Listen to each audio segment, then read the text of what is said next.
Hey everybody, welcome to my video about streaming music on your Apple Watch. In this video, I'm going to talk about how to control music on your Apple Watch from some of the most popular streaming services, such as Spotify, Google Play, YouTube, and Amazon Music, and of course Apple Music, so stay tuned. Streaming music on your Apple Watch has been a desire for most Apple Watch consumers since its release. But even with the release of an independent Apple Watch with a Series 3 that has its own cellular connection, there still aren't many options for streaming music on your Apple Watch without your iPhone in Bluetooth range.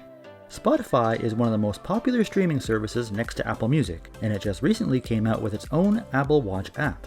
The app does require a connection to your iPhone though. It doesn't let you stream over your cellular connection, so going for a jog listening to Spotify without your iPhone still isn't a possibility yet, but hopefully they'll change that in the near future.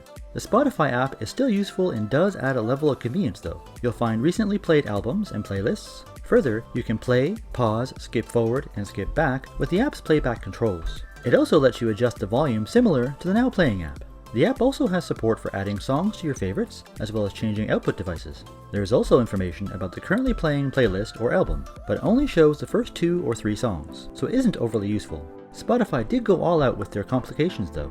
They have a complication for each size and type, regardless of which watch face you use. As long as there's a complication space, you can set up the Spotify complication on it. The complication itself is just a link to run the app, but that's still pretty handy if you use it often. If Spotify is your go-to music service on your iPhone, then the Spotify app for your Apple Watch should transfer some of the same useful features to your wrist. Of all the streaming services with the exception of Apple, they've made the most effort on the Apple Watch so far. All of the other non-Apple Music streaming services, such as Amazon Music, Google Play, and YouTube Music, don't have Apple Watch apps as of yet, so that makes using them slightly less convenient on your Apple Watch. But on the upside, you can control them using the Now Playing app on your Apple Watch once you've started using the app on your iPhone. So at least you can leave your iPhone in your pocket or bag after you've started the app on your phone. If you're going to be doing this a lot, I would suggest adding the Now Playing complication on your watch face to make your life easier as long as you're using a watch face that supports it.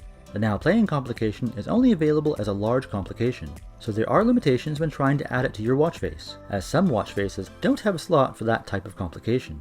If you don't want to use it as a complication, then I would at least recommend adding the Now Playing app to your Apple Watch's dock to make it easier for you to access. To add the Now Playing app to the dock, open the Apple Watch app on your iPhone, scroll down, and choose Dock. You can set the dock up to show the recent apps used or your favorites. I would recommend favorites, so it stays consistent. Once you've chosen favorites, you can tap Edit in the upper right hand corner and then scroll through the list of apps to find the Now Playing app. Press the green plus button on the left and that will add it to your favorites on the dock. While in this menu, you can grab and rearrange the apps on the dock by hard pressing the hamburger looking button on the right of each item to change the order they appear in on your Apple Watch. In this example, I added the Now Playing app to the dock and moved it to the top of the dock. Once complete, press the Done button in the upper right corner. Now, to easily access the Now Playing app at any time on your Apple Watch, just press the side button on your Apple Watch to access the dock and scroll to the top, or the position you chose on the dock, by swiping with your finger or scrolling using the digital crown to select the app. If you're going to be using it a lot, I think this is a much easier way to get to the Now Playing app than going through the app list every time. So now let's talk about Apple Music. It's the service that Apple of course would prefer you to use. And if you have an Apple Watch, it's currently the only service that lets you stream and use it completely independent of your iPhone, especially if you have a cellular Apple Watch. It's the only service that lets you go for a jog and listen to music without having to bring your iPhone along. You can save music locally on your Apple Watch or stream it over your cellular connection. And of course, Apple Music has complications in every size, so as long as you're using a watch face that supports complications, it's easy to access. The majority of the Apple Watch complications even present you with useful information such as a song title in the smaller ones, and song, artist, and status in the larger ones.